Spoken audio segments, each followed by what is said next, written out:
So that's a Lauren, my beautiful daughter, Natural habitat. in a natural habitat with a cup of coffee. With a cup of coffee. And we've been discussing in that harness on our hike. Maybe for half of the hike we've been discussing domestication of animals and the idea that humans domesticated themselves. Yeah. So just on the background, because I want to ask you to tell a specific story from what you told me. The humans were initially scavengers, not hunters. So our acidity in our gut is similar to that of a vulture. So the other thing is that humans, what made us different from Neanderthal, for example, is the fact that we live in groups and strong family relations. We ate together. Yeah. Right, where those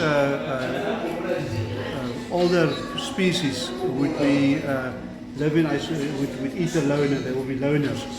We probably thrive because we do things communally, Share resources. And as scavengers, we understood that if I can scavenge from you and I can rely on your strength, that's to my benefit. And so it also explains this conniving, manipulative type of characteristic that you find as part of human nature, similar to the hyenas and the vultures. So we domesticated because of not necessarily laziness, but the desire to conserve energy. We domesticated animals first, and then we domesticated plants. And the agriculture developed around the world. But then Lauren tells a very interesting story about the domestication of animals. So I said to her, animals prefer domestication. Your white lion story, you want to tell us that story?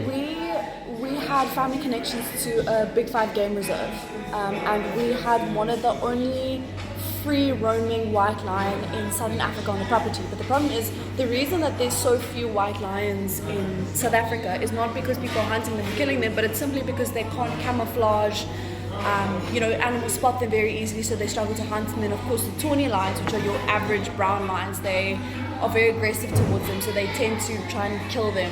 And I think she had like a few sets of cubs which kept being killed by them. And then what happened was, the tawny lions, you could see every time we saw her, she was completely scratched up because the tawny lions had attacked her, and she was extremely malnourished because she struggled to hunt.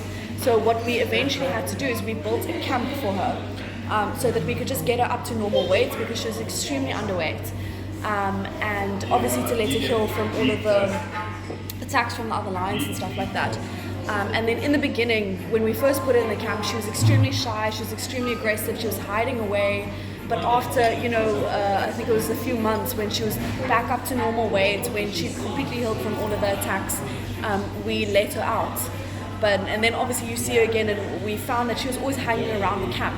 And then of course she became malnourished again because she again struggled to hunt, and the tawny lions had attacked her again. And the minute we had opened the gates for her to go in, she immediately ran in and she didn't want to come out again, even when the gates were opened. Because what she found was it was a lot easier for her to survive when she was in that camp, and she knew that the food was coming. So she, in a sense, domesticated herself almost, because she was able then to conserve energy. Well, she preferred domestication. Yeah, she preferred domestication than the hard life on the outside. Because of how much safer it was, how much easier it was for her to get food and whatever else. Yeah. And so oh, jeez. Yeah. Was that one too many beers? Yeah. The point of the discussion was then that humans domesticated ourselves in a sense, and so and the discussion revolved around nutrition then. That if you have taking a big amount of our protein sources out of nature, and the animals are no longer living in the wild as they were for most of human existence on this planet. Or human existence, not that like we exist on any other planet, so our food sources underwent a radical change in terms of just their activity, in terms of how they are bred and how they are fed. So let's forget about other stuff that we feed them, growth hormones and stuff like that, which I said to Lauren is not really prevalent in South Africa in our feeding, in our feedlot system of cattle, for example, or in pigs. But overseas it may be a different story, as I understand it is. But just the fact that we domesticate the animals already brought about a big change in how they are being raised and reared and how they exist. So the food source changed big time, and then we domesticated ourselves from hunting and being out in nature and those kind of things. Also, not because we're lazy, but because we always favor the conservation of energy. So we got our protein sources close to us. By domesticating them, we now live in cities. We have all these luxuries. But actually, the bottom line is that we domesticated ourselves. And by domesticating ourselves, we changed our bodies. We changed how we look. We changed how we exist on this planet. And so, no wonder that the human body finds it difficult to adapt to the food that we eat. It's not necessarily highly processed food per se. So when you do these mega studies and it says that people who consume highly processed food are more prone to diseases like cancer, is it because of the lifestyle of people who consume highly processed food? For example, very busy, very little time for themselves, maybe not exactly enough income to earn to be able to afford the very expensive organic type of stuff freshly delivered to your home every day, but they on the go, they want to build a career, they want to make a name for themselves.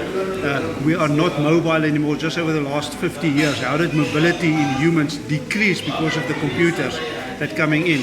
And those type of factors, and now we try and fix all of this with nutrition, which I think is a little bit silly. Bigger issue.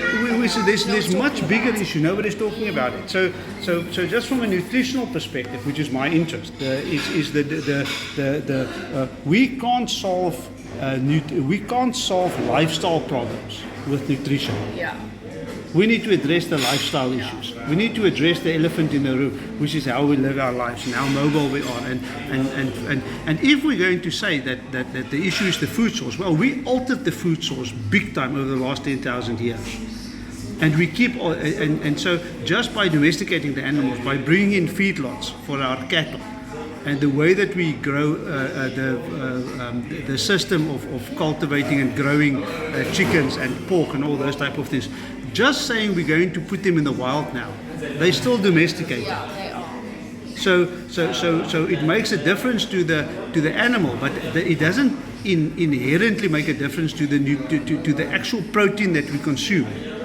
You understand what I'm saying? So animal welfare, yes, the animal is now a bit freer and happier, but it doesn't make the food that we eat necessarily healthier. Vegetables that are so much less nutritious. Fruit and vegetables were a lot less nutritious More they were before beetroot, for example. You can get me another one, please. Yeah, this beer is fantastic. Thanks, buddy. In terms of grains and stuff, they were not nearly as nutritious as they are today because of genetic because of domestication. In their wild state, the nutritional value was actually very low. We enhanced the nutritional value. Now that's the example of the apple that you gave. Yeah. Right? So give that example, because I think it's a good example in terms of how we change it, not necessarily for the good, because of the increased sugar. Yeah. So the problem is with apples and bananas, I feel like it's a very good example of that as well. Where apples, they used to be, I think it was something, double check my factor, but it was around 30% more nutritious, 100, 200 years ago. But the problem is with bread. But then how do you define that nutrition? Well, the thing is, we've increased the sugar content. Yeah, but that's what I'm saying. So that's not the positive change. No, it's not. That's a negative change. Yeah, because it's so much sweeter, which is easier for us to consume now. But nutritionally, it's so much worse for you. Nutritionally, it's worse for you. Yes. It's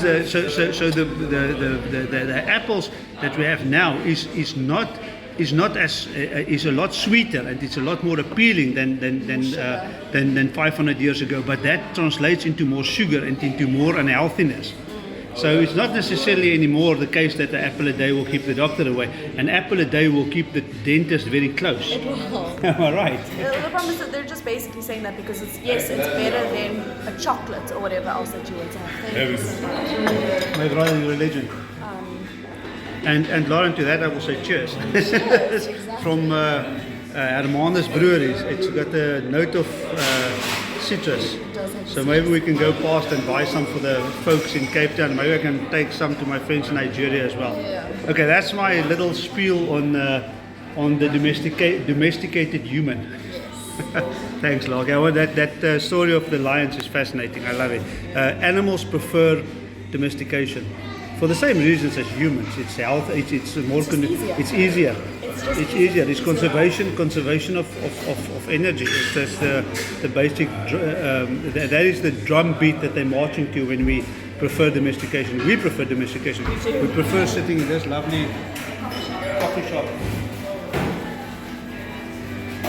rather than sitting in The freezing cold. in the freezing cold in the bush outside. Yeah. Very interesting.